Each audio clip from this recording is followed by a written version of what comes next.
update dunia kripto 4 Desember 2021. Nah, jadi kalau kita lihat BTC memang sesuai analisa lagi ya yang kemarin bahwa sebenarnya BTC ini mau membuat pola inverted head and shoulders gitu biar sempurna. Tapi sayangnya ini jebol juga gitu.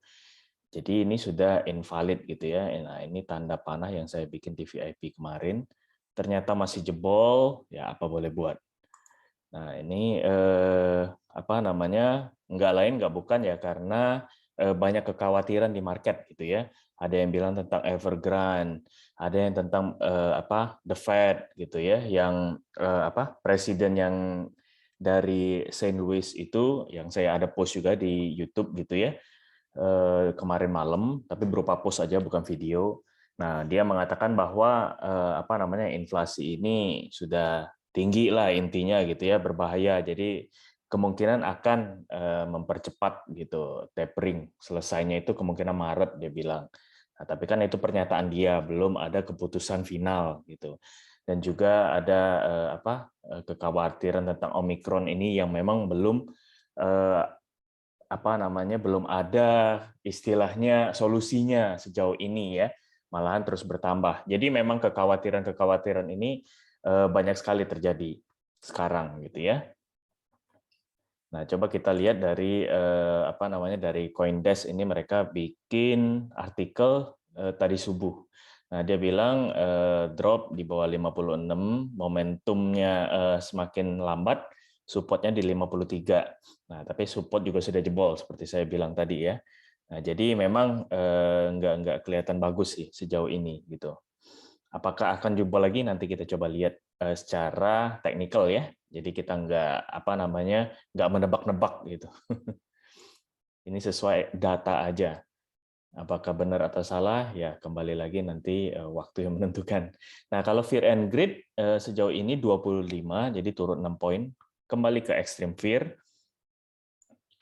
Kalau kita lihat sejarahnya dari Fear and Greed ini, misalnya di sini gitu ya. Nah, ini kita kan patokannya yang kebanyakan orang yang ikut itu di April ke Mei gitu. Jadi apa namanya? Nah, di sini mungkin ya. Nah, ini yang BTC atau crypto market itu drop banget waktu itu. Nah, kalau kita patokan sini itu sudah mendekati sih pas sekitaran mungkin paling bawah itu wah sempat 10 gitu ya.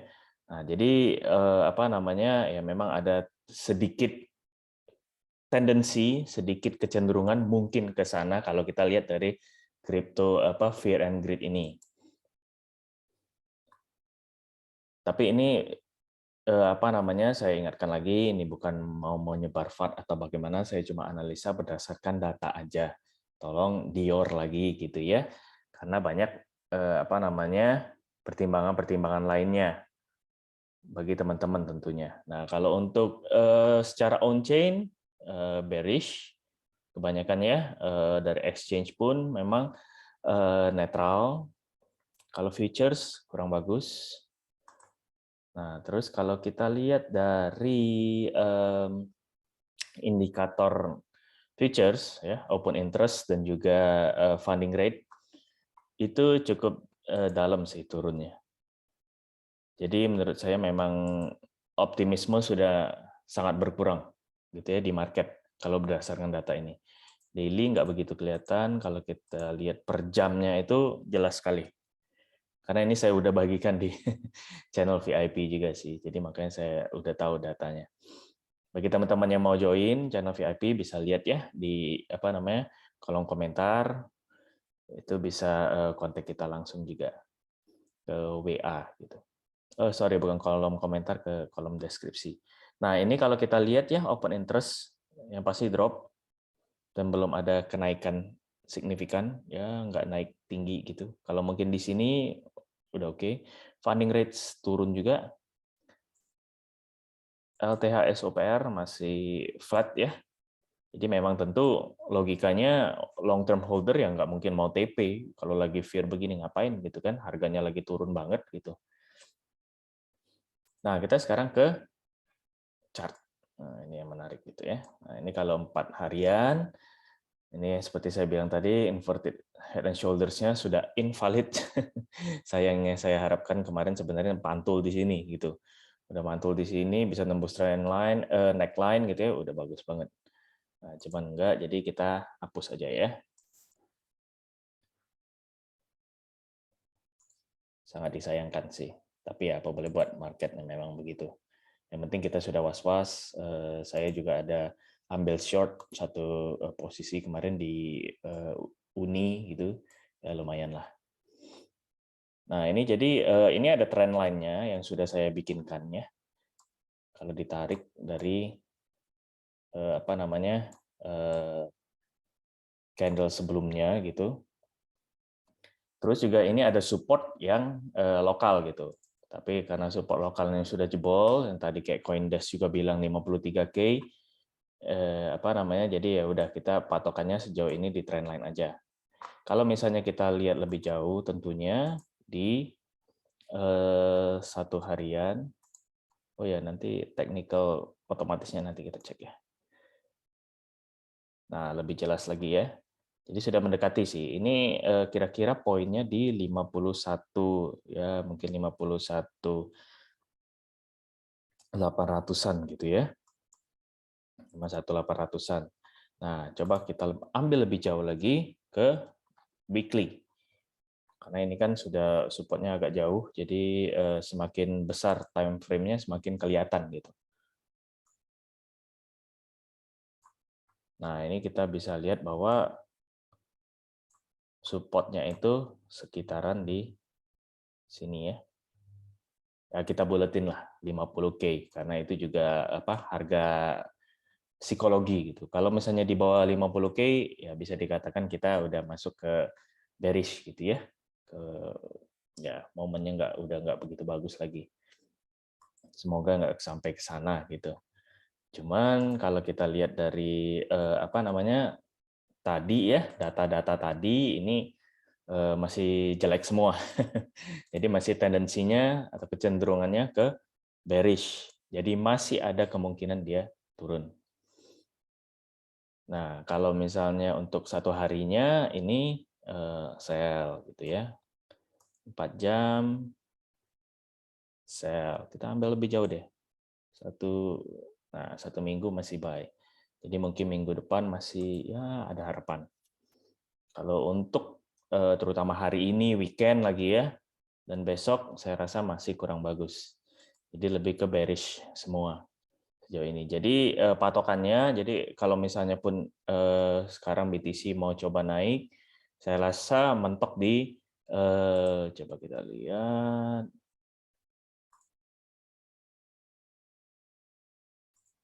itu di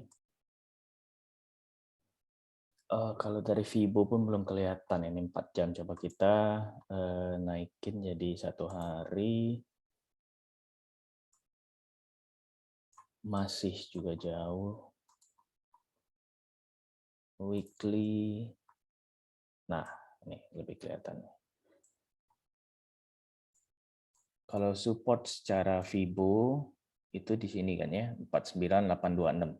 Nah ya, benar kita berarti bilangnya 50.000 tadi kira-kira. Ini udah termasuk menurut saya cukup support yang terakhir deh.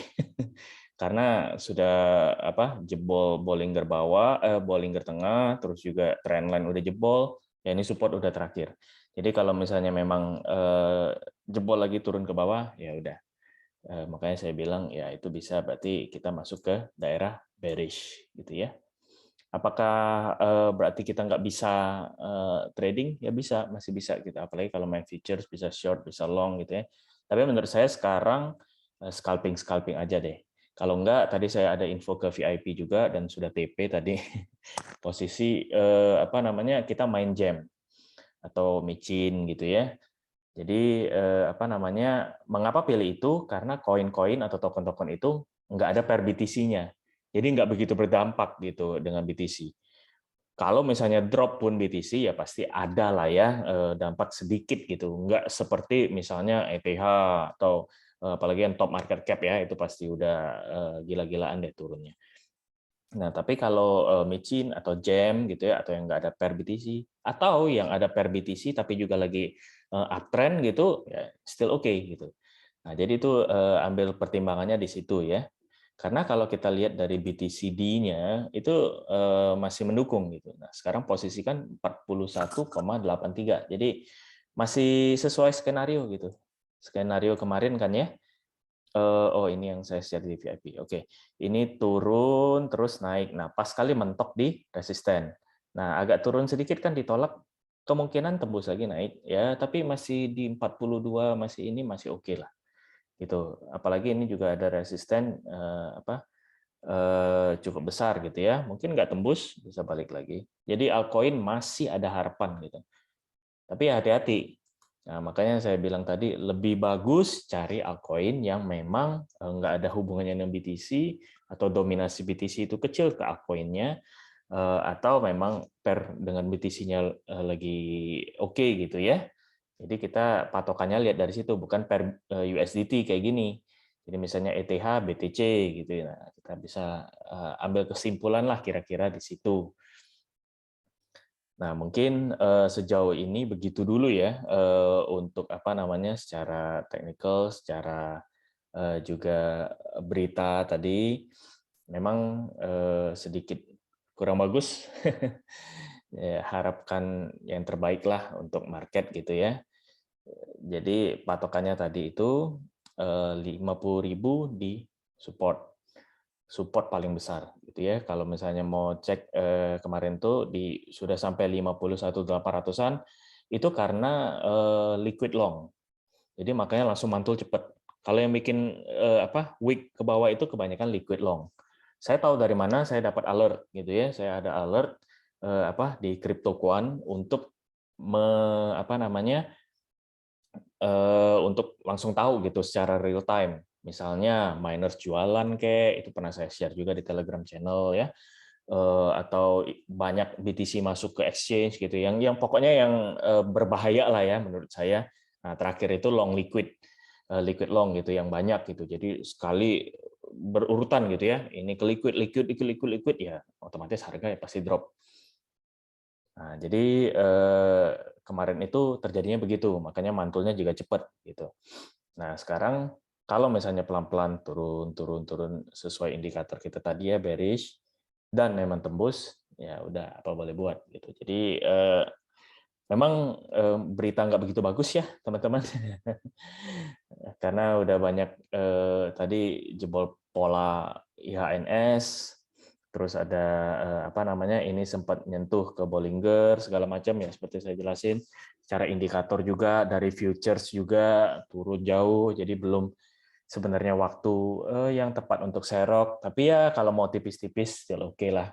Apalagi kalau yang memang nggak ada hubungan dengan BTC seperti saya bilang tadi, still oke. Nah, jadi hati-hati ya, stay safe di market. Semoga update ini membantu dan jadi pertimbangan aja ya, bukan acuan karena ini bukan nasihat keuangan, saya juga bukan konsultan keuangan. Tetap resiko tanggung jawab semua berada di tangan Anda. Oke, terima kasih teman-teman. Bisa like, subscribe, dan komen. Dan jangan lupa juga share ya ke teman-teman yang lain. Kalau kemarin misalnya di-share kan banyak yang lebih tahu tuh ada potensi ke 53K gitu kan. Paling nggak aman gitu ya. Saya juga ada share di Telegram channel, makanya saya bilang ya paling nggak orang yang nonton video saya ya aman lah kalau diaplikasikan gitu ya kemarin gitu. Ya, semoga kita harapkan yang terbaik lah di market ya. Oke, terima kasih sudah menonton. Bye.